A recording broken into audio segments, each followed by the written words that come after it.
Let's see. And you said that Donald Trump is joining us today? Nah. I hope so. I'm going to kick his ass right on the air. Oh, wow. I would pay to see that. I know. But I'm hoping you'd join me. Right. I think you would too, right? Well, it depends on the circumstances, you know. You don't want to get arrested. You don't want to get arrested, huh? No. Donald is a character, so I get a kick out of watching him, to be honest with you. You know, there's a famous line from, do you remember, you saw The Big Lebowski, right? You know what? I haven't seen that, but I've heard about it over the years. Yes. Well, there's a great line in the end that goes, just because you are a character doesn't mean you have character. You have character, right? I like that. That was very true.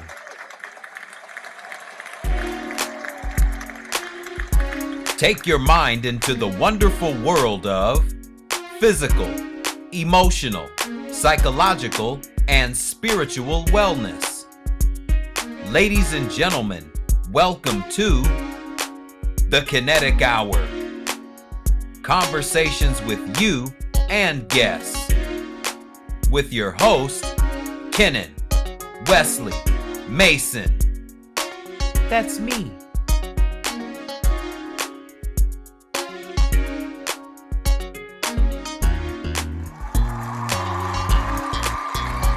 Good morning, good afternoon, and good evening, and welcome to another edition of the Kinetic Hour. I am your host, Kennon Wesley Mason. Welcome, everyone and anyone that's watching. Make sure to subscribe to my YouTube channels. The first is the Kinetic Hour, and that's Kinetic, Kennetic. And the other is Kinetic Fit and Wellness Info, Kinetic Fit and Wellness Info. So be sure to subscribe, click thumbs up, all that good stuff. My guest today, and I'm happy that he's here. He's taking the time out of his busy schedule. I'm going to read his short bio here, and we're going to get into some great conversation. A retired professor at American University School of Public Affairs, and a member of the psychology faculty at Johns Hopkins University. He's also the author of the acclaimed book, Addiction is a Choice, and in the process of a new book tentatively called Against the Therapeutic State. Right. Ladies and gentlemen, please welcome to the Kinetic Hour, Dr. Jeffrey A. Schaler. Dr. Schaler. Thank you. Thank you so much. How are you, sir? I'm doing great, and I'm happy to see you again. You reminded me that we did this some years ago, didn't we? Yeah, actually, since you mentioned that, I'm going to just pull, just for the sake of memory, I'm going to pull this up here because I think this is great that all these years have passed. Let's see here. Can you see this here? I see you. There you go. Oh yeah. I see a guy looks like me. He's speaking. Yes. So he's not an imposter. I don't think he's an imposter, but you never know. No, I remember that. That was at the Waldorf Astoria. And I was presenting the George Washington Award to the Hungarian American Society from the American Hungarian Society for Thomas Szasz. Okay. Yeah, and we had a great time talking to you. You took the time out to do 2 shows for us back to back. And we had a great time. You see myself there and my mom, Louise Hicks. Oh, good. I didn't know that. And that was my mother there. And there you are. And that is you. That's not artificial intelligence, since we're kind of in that era. That's right. But yeah, we had a great time doing that there. And so I appreciate, and that was back in 2015. Wow. That was in 2015. So we're talking about 8 years ago. Yeah, gosh. So I thank you for taking the time out to come on. Before we go into the meat and potatoes, if you will, if you could just give a quick background about your journey into your specific realm of psychology. What was it that took you down the road to where you said, you know what, I want to get into that field? Right. Well, thanks for asking. I was a very confused teenager, the way most people are, going through Erik Erikson's identity and confusion stage of development. And when I was doing my undergraduate work at Antioch College, I was at the first satellite campus in Baltimore, and it was called the School for Social Research and Action. It was a very left-oriented school, and I was a troublemaker, fighting against Nixon and the war in Vietnam. Mm. And in one of my courses, I took a class with a very good Gestalt therapist, and I had my mind blown. I said to my friends and family, I have needed to be in therapy for a long time. And, a lot of people were scared of therapy, but I saw it as, even though it was anxiety producing, it was very useful, because I found out that many people were experiencing things that I was going through. So I took this class, and the professor seemed to think I knew something about psychology worth training. So he brought me under his wing. And I've always been very fortunate to have found people who became teachers and mentors and just taught me a lot because they took me under their wing. Mm-hmm. And so I learned a lot about Gestalt therapy, which has a tremendous focus on personal responsibility and living in the moment, and how we make contact with one another. And that was all very, very interesting to me. I went into therapy myself. I found it very rewarding. And then I eventually went into graduate school and got my master's and my PhD in what's called human development or developmental psychology. Okay. And that was very purposeful, because I did not like the idea that behavior could be a disease. And I volunteered for the Montgomery County Drug Abuse Advisory Council. And on that council, which I served on for 6 years, I was appointed by the county executive. I listened to people say that drug addiction was a disease. And I innocently said, well, that's not a disease. You're just saying that to get insurance reimbursements or whatever. Well, people flipped out when I challenged it. Mm-hmm. And if they want to get me to keep talking, just tell me to shut up. And so I ended up doing my whole dissertation on why people believe that behavior could be a disease and why people think that it could not be, or they believed in what I called the free will model of behavior. And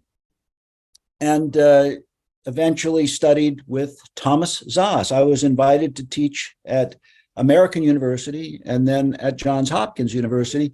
And my students, I was teaching Thomas Szasz's work on the myth of mental illness, which I think we focused on 8 years ago. Yes. Yes. And the students just went gaga over it. And the professors in the psychology department just went ballistic over it. They said, get him out of here.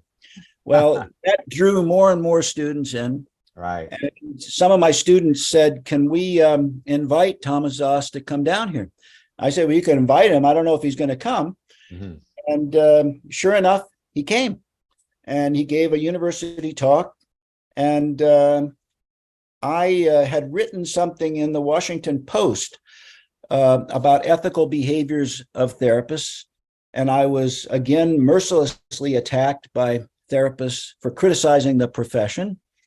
And I wrote to Thomas Szasz and I said, if you think I've done something wrong in this opinion piece, please tell me.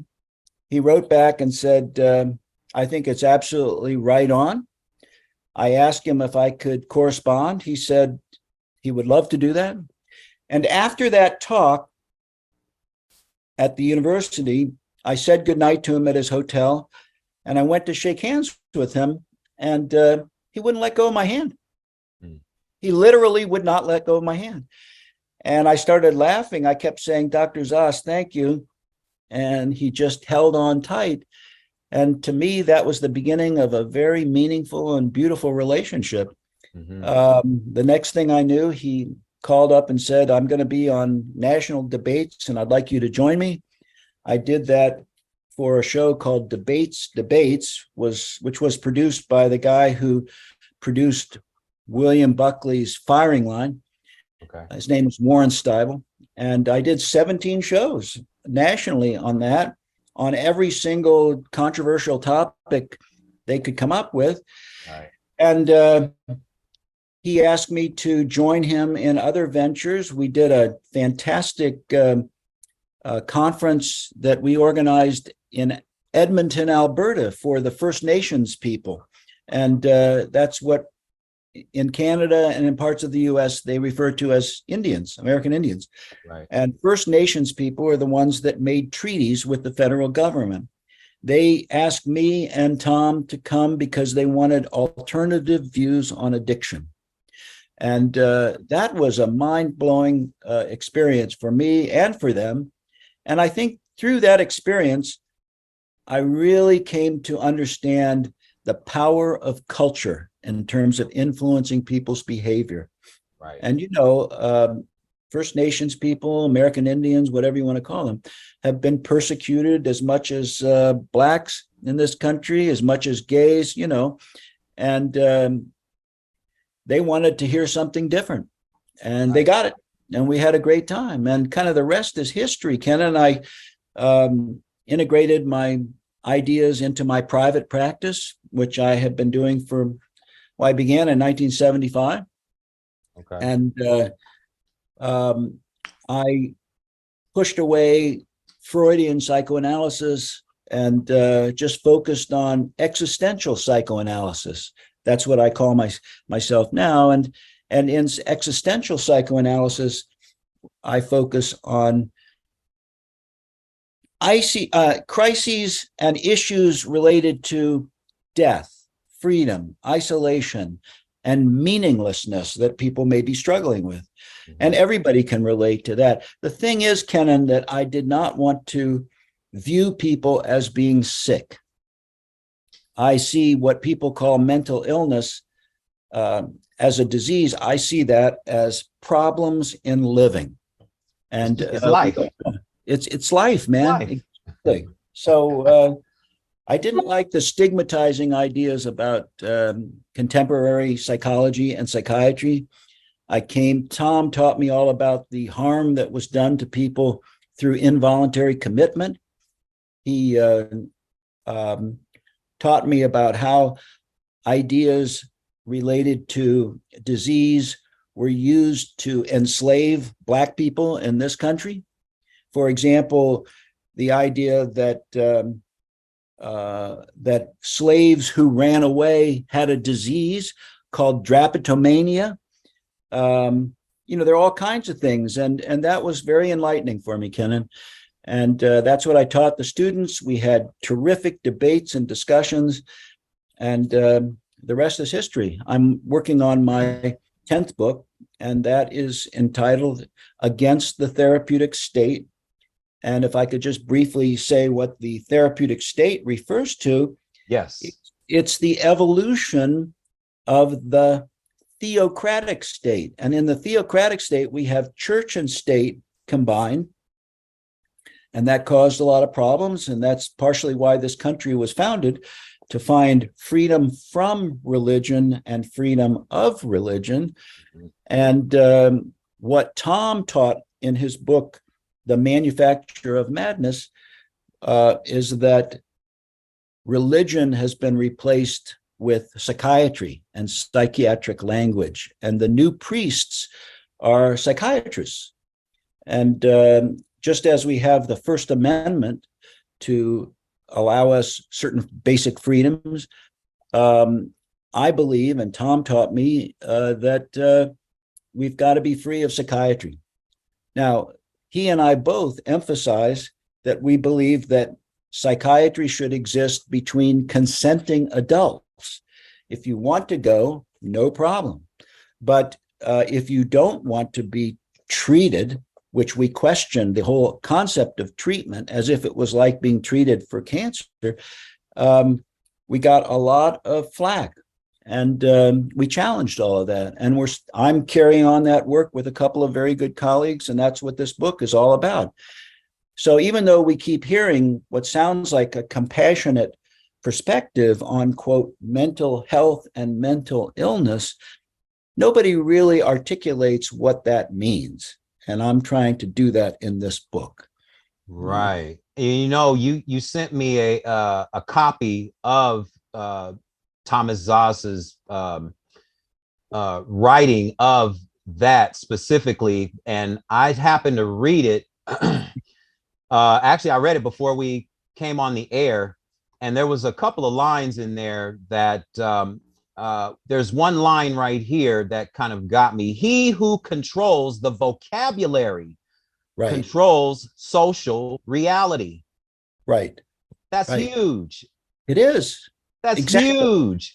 That is huge, because the language that's being used, and we talked about this a little bit yesterday during our conversation about the language of emotions, or all the emotions that are labeled in this book right here, which I do have a copy of for my own references.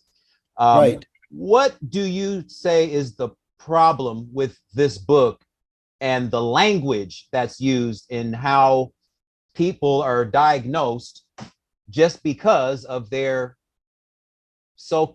prolonged behavior patterns? Exactly. Well, from a scientific point of view, the concepts of reliability and validity are key.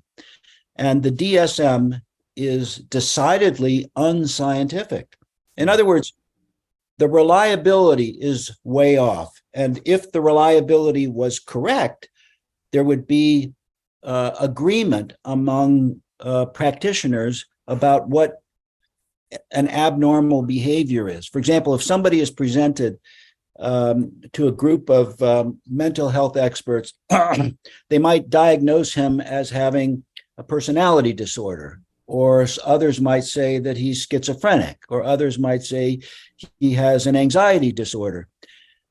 Because of that variation, that means that there's no reliability, or there's a low reliability. One way to understand this, Ken, and of course you know because you're a scientist yourself, is that if you presented somebody who was physically ill and he or she was diagnosed with, just for the sake of discussion, diphtheria or measles or whatever it is, if you had different diagnoses, you would question the knowledge and the accuracy of the diagnosis and the practitioner. In other words, there's got to be reliable consistency amongst practitioners and their diagnoses. There's not with the DSM. It's decidedly not reliable. And I debated, I keep forgetting, I think it's Francis Allen or Alan Francis, I've forgotten. He was the original, the editor of that. And he came out in Wired magazine some years ago and said, and this is his language, the DSM is bullshit. Now, that's a big thing for the editor and the chairman of that committee. He was the chairman of the psychiatry department at Duke University. For him to say this is just nonsense, and he used the word bullshit, and that just flipped true believers out. And he agreed with me in Thomas Zoss's criticism of the misuse of diagnosis. The second thing is what we call validity, and in science, validity refers to if we say that, let's say, I'm trying to think of a good example, but if we say that schizophrenia, for example, represents a specific disease, to what extent is that accurate? And there's tremendous disagreement about that. The validity is very low. So just because we call it something doesn't necessarily mean that it is an accurate or disease. So the validity and the reliability are off in the DSM, and it's used primarily, Kennon, as you know, for insurance reimbursement and for communication. Say, for example, I want to refer a patient to you. I would use the DSM and say, this is 300.06 by a number, and you might have some idea of what I'm referring to. Mm-hmm. And if you want to get insurance to reimburse, they require that you use a diagnostic code. So the two purposes really of the DSM are to get money from the insurance company and to assist with communication about people. It's not very useful in terms of communication, though, because if, I say to you, I'm sending you somebody who has an anxiety disorder, and then you take a look at him or her and you say, this person doesn't have an anxiety disorder, he has multiple personalities or whatever. Mm-hmm. That discrepancy questions the scientific authenticity. Correct. And that's why there's a lot of problem there. It's not like a real disease. And if it's not a real disease, what is it? Well, what it really is a judgment about people's behavior. And who's to say that this is good or bad behavior, right? Yeah, because you can't take a blood or urine test to diagnose bipolarism, right, or social anxiety disorder. Exactly. That'll never show up in a blood test. Right. But it's so frequently diagnosed as such. Right. You can't find that in a blood test like you could cancer.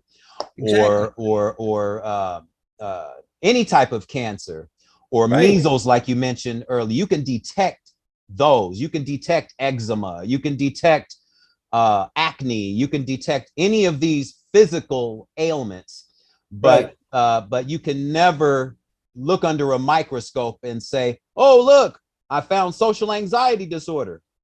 Right. That's a perfect example, Kennon. I'm trying to think of another one we could use, but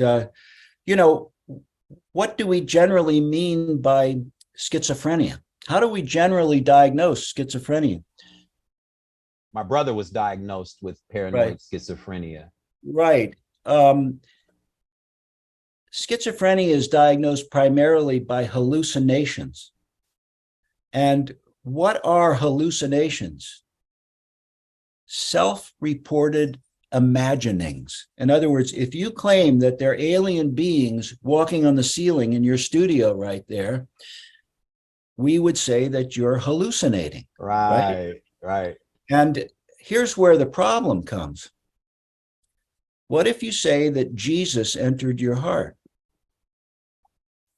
Well, from that point of view, the person who says that is schizophrenic, according to the definition of schizophrenia. That's right. And you can imagine what kind of trouble that would cause. Yeah. So people who believe in the DSM carefully walk around that issue. That's right.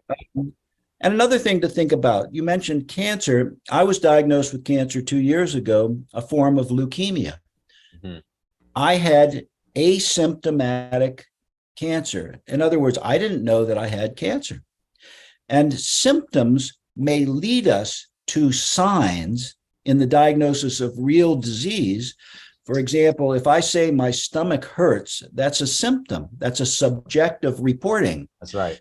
But you're not going to say, oh, because his stomach hurts, he must have cancer of the esophagus, or he has appendicitis, or any number of things, and implement some medicinal procedure. No, because the symptom reporting is not reliable. We can't use that to accurately diagnose.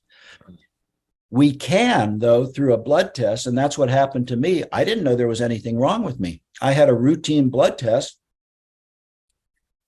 and my doctor said, your white blood cells are off. We need to do it again.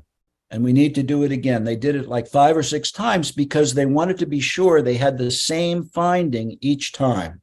Right. And that is establishing reliability. They want to make sure their diagnosis of a white blood cell problem is accurate.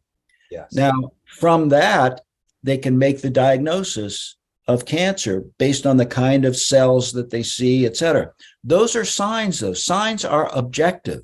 Symptoms are subjective. And we cannot make accurate diagnoses on the basis of symptoms alone. However, all psychiatric diagnosis is done on the basis of symptoms. Mm-hmm. Mm-hmm.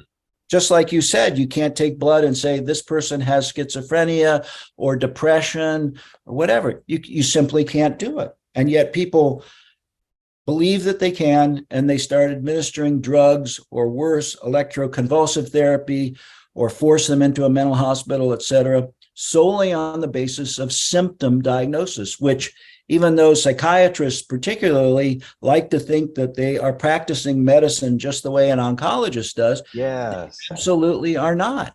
right. They're lying. And I think it's time to make psychiatry go the way of phrenology. Remember, phrenology was diagnosis based on the bumps in the head, very unscientific. And I think that's what needs to happen to psychiatry. We need to get rid of psychiatry, and that's what I've been working on. I'm not saying get rid of therapy. If somebody wants to go to therapy, by all means, they should be free to do that. Mm-hmm. They should never be coerced into it. That's what my objection is. Well, when you have, because in reading that, it was something about treatment versus punishment. Right. You know, at taking, for example, when you have inmates, you know, they go to what's called a correctional facility. Exactly. But most people aren't being corrected of their behaviors that got them into prison in the first place. Right. It's not the security guard's job to make sure that they get corrected. Right. I mean, what are we doing? You know, and on top of that, psychiatry becomes scary from a cultural position, because when you have the founder or the father, if you will, he's been called the father of psychiatry, Dr. Benjamin Rush, right, that says that myself, being of African or Native American descent, that I have a disease called negritude. Right. You remember that from 8 years ago, I'm sure. We talked about that. Exactly. That kind of stuck with me, especially when I went to the CCHR building for the first time. Right, right. That was kind of eye-opening for me, that at that time period, of course, there was a different time and era. But nonetheless, the fact that by default, that I have a disease because of my skin tone. Right. Now, psychologically, that's damaging. Absolutely. That's damaging. And for generations, we've had the generational belief that we are made to be inferior because my skin tone is darker than yours. Right. Well, I'm glad you said that. Another way in which that, quote, diagnosis was a form of racism occurred when Rush said blacks and whites should not intermarry, because he said negritude, which he said was the cause of black skin. He said that it was a form of leprosy that was genetic. He had no scientific evidence for any of this, but he said on the basis of this discovery, blacks and whites should not intermarry because the disease of negritude would be spread. Mm-hmm. And he was a real liar. He was a real charlatan in the sense that he said, I love even the name Africa. I love black people. But based on my discovery, we shouldn't intermarry, right? Because they're diseased. And how did, you may recall, how did he start thinking along those terms? A black slave, what was his name? I think it was Henry Moss, was brought to him by his slave owner, and he had white splotches on his black skin. And what Rush said was, aha, you are experiencing the spontaneous cure of your blackness. When in fact, What he was really experiencing was vitiligo. Vitiligo, yeah. Vitiligo. You remember Michael Jackson had vitiligo, Yeah. and my wife, who died about 12 years ago, had vitiligo. White people can have it just as black people can. It's a loss of pigmentation in the skin. Yep. And it's not that white spots are appearing, it's that the melanin is diminishing. Correct. And as a result of that, the skin looks white in those areas. Correct. But there's nothing diseased about it. Well, vitiligo could be considered a genetic problem, but that should not be a cause for racist policies, and that's exactly what they implemented. Racists will find an excuse to do any number of things, and nigritude was a perfect example. But to be fair, in some ways, some of the extreme Black Muslims used a flip argument, Kennon, and they said, Black skin is the natural state. So if you're white, you're diseased. Yeah. A reversal on words. Exactly. Yeah. A reversal on words. Right. Yeah. I just thought that was really interesting. And we're talking almost 250 years. Exactly. And we're still having these talks of racism today. And racism, actually, right now, we're in political season, and racism and what's called, oh gosh, it's on the tip of my tongue now, critical race theory. Right. Critical race theory is a hot topic. And we see that there are a few politicians that are, in my estimation, are fearful of certain truths being revealed to students about history. Right.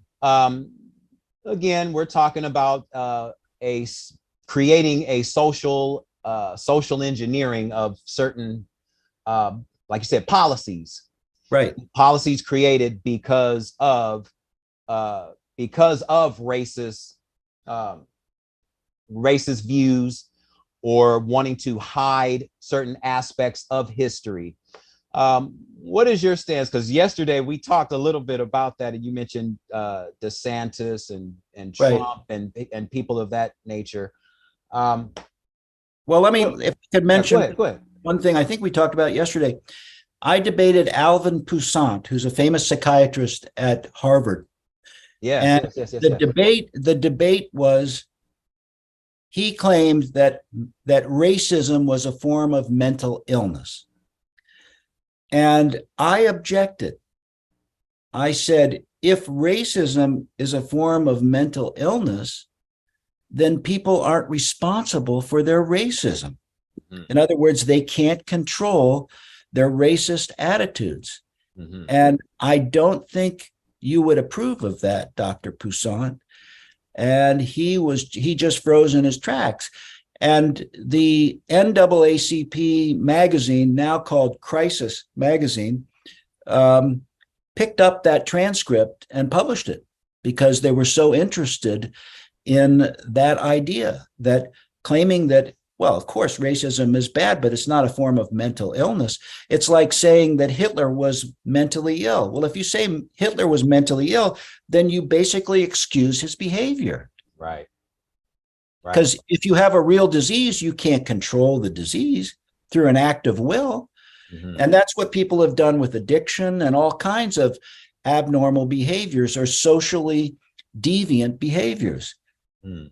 What I've been claiming, and Tom Zoss has been claiming, is that if we begin with the meaning of the word disease and the meaning of behavior, behavior always means mode of conduct, and it's always something volitional. An epileptic seizure is not a behavior. That's a neurological reflex. Correct. A disease refers to a cellular abnormality.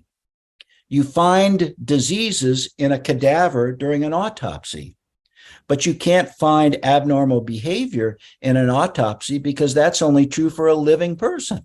Right. That's right. So, just using that argument in itself deflates the whole claim that mental illness exists. Mm-hmm. So that's what Right. I've been devoting a lot of my life to, and my colleagues have been doing that too. We've got to truly destigmatize mental illness, which is basically a way of saying that people are exhibiting socially unacceptable behaviors. You know, homosexuality was long considered a form of mental illness. It was only in 1973 that the American Psychiatric Association asserted that homosexuality was not a mental illness. Now, why did they claim that? Did they discover that it wasn't a disease? No. They knew that that was a social a stigma. It was a judgment. Right. And there's nothing wrong with being gay. And the same thing's happening again with trans people too. People are saying that they're sick because of the choices that they make. And that's absolutely wrong. Yeah. Absolutely wrong. I'll stop there and see what you have to say about it. No, you're good. And this is all good. Let's talk about your book, Addiction is a Choice. Right. Why that title? Addiction is a choice. How did you come to that conclusion?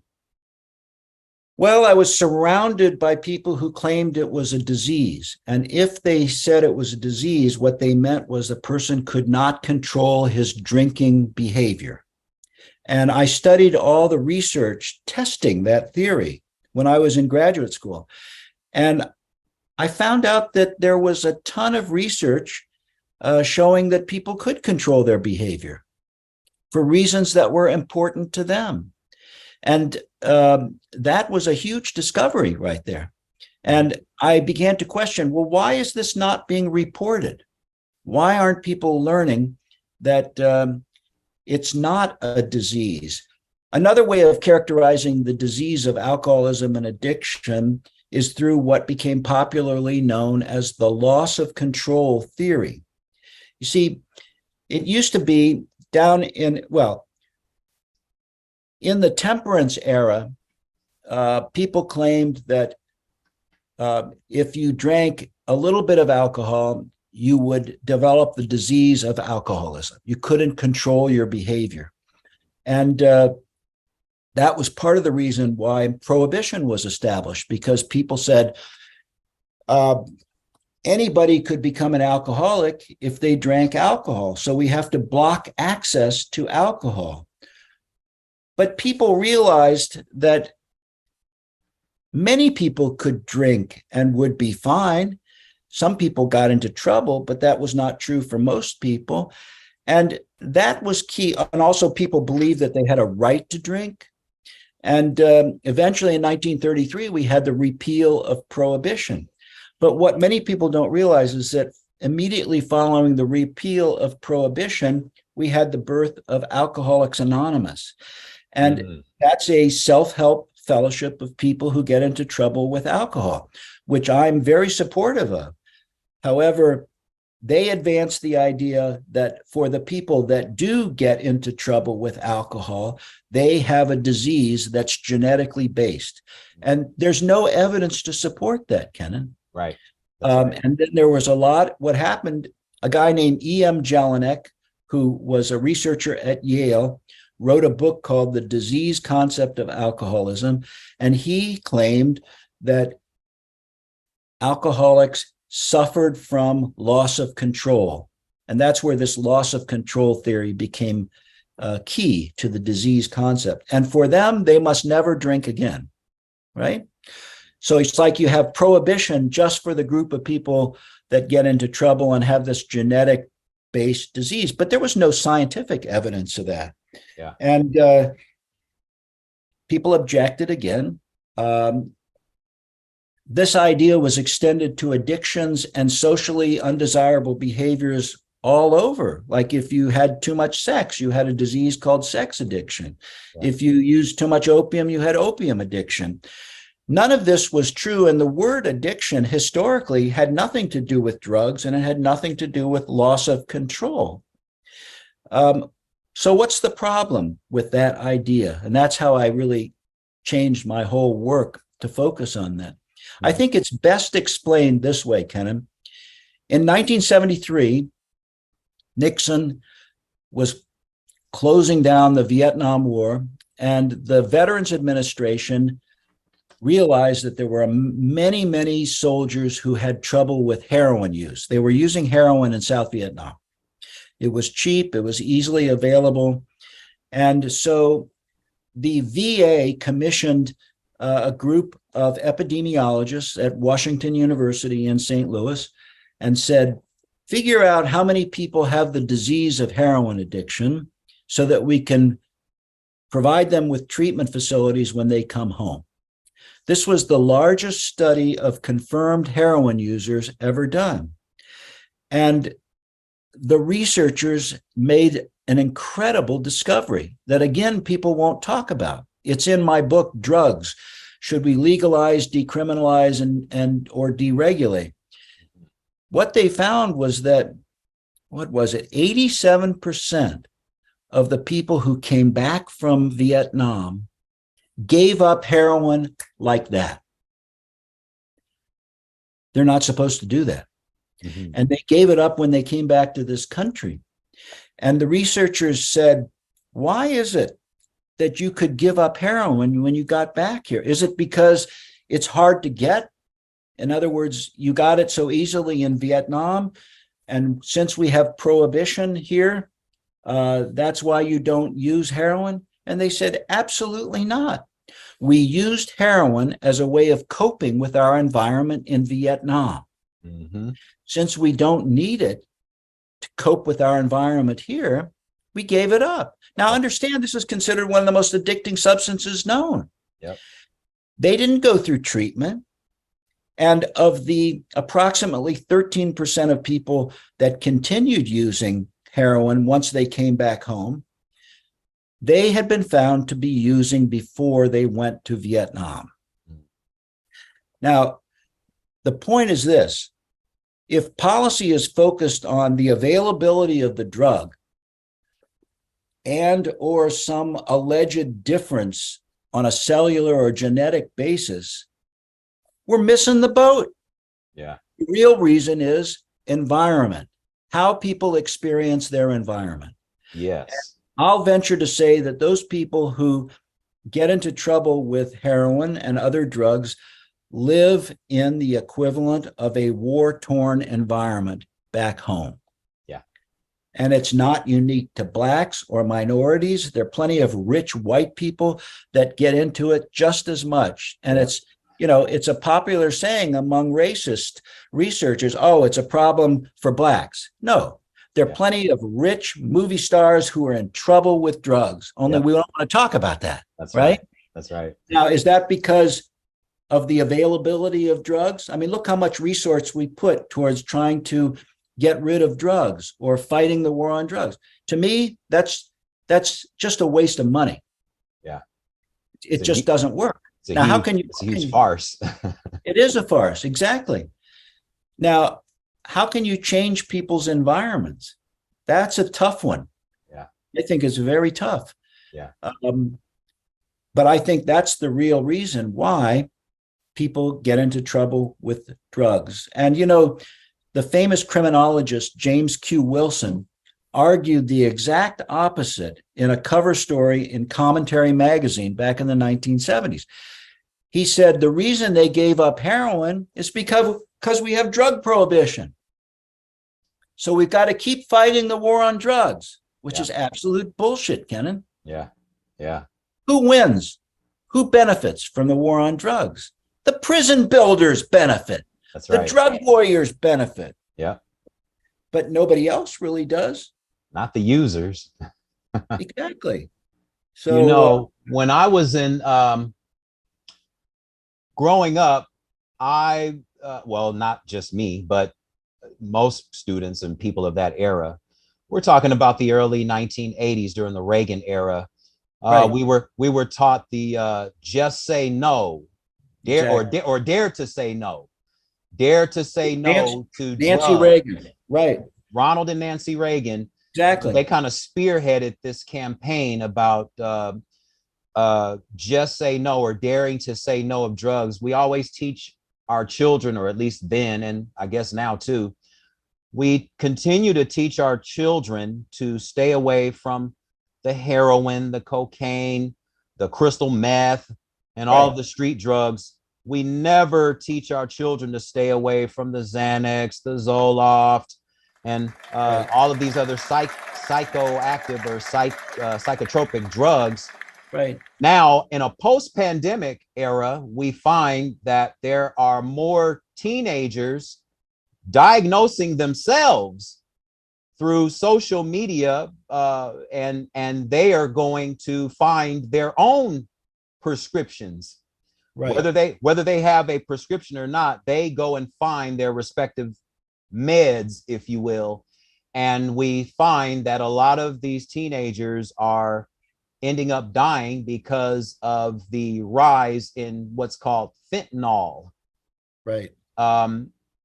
What do you think about that, especially in a post-pandemic era where many people were isolated in their homes, not really being able to see the outside world, and it did for many people. It caused them to become emotionally and socially isolated from the world, which caused them depression and certain anxieties, and they want to self-medicate. Right. What is the problem with that? And should teenagers be really diagnosing themselves? Or should teenagers should they be even having these sort of emotional feelings at that stage in their lives?